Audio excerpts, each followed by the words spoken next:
All right, Scott, thank you. It is 6:44. Let's get to today's edition of Mind Matters. Are you feeling extra tired on this Monday morning, more so than normal? Losing that hour of sleep Saturday night might be to blame. Not only can it make us tired, it can also impact our health, both physical and mental.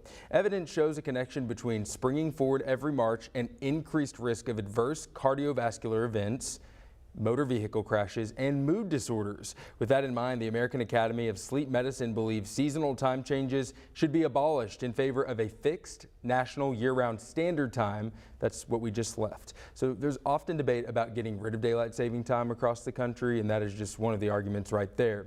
Now that daylight saving time has started, we'll see more darkness in the morning and more light in the evening. So that sun rises later this morning.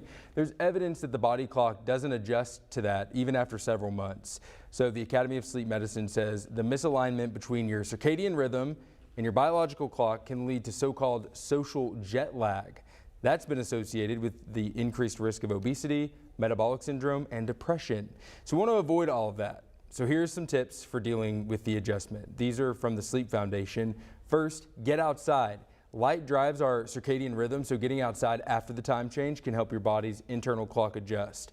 Next, consider relaxation techniques like deep breathing or mindfulness meditation to easily transition into sleep, and they can also help if you wake up in the middle of the night.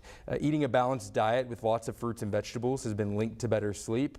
Experts also suggest eating dinner a few hours before bedtime and also limiting your caffeine intake. And finally, take that nap if you need it. According to the Sleep Foundation, a short nap, less than 30 minutes, no 4-hour naps, that short nap can help you deal with some of the drowsiness without getting groggy. With all that in mind, guys, I think it's just safe to say it's a good idea to give yourself some grace whenever we're dealing with this time change. Take that nap, go to sleep a little bit earlier, all that good stuff. Well, I don't think you can underscore enough just the connection between rest and mental health. Sure. Because if you're not rested, if your system's all off, you're not taking care of yourself, you're not able to respond to situations like you would if you actually had that rest, and it can really affect your mental health even more. 100%. I took Friday off with that in mind. I scheduled it just knowing like, okay, I'm so tired. I'm so exhausted. I'm thankful for our bosses that they let us do that. Sometimes you just need that day off. I mean, it could be something as little as a nap, or you need a day off to get that extra sleep. 100%.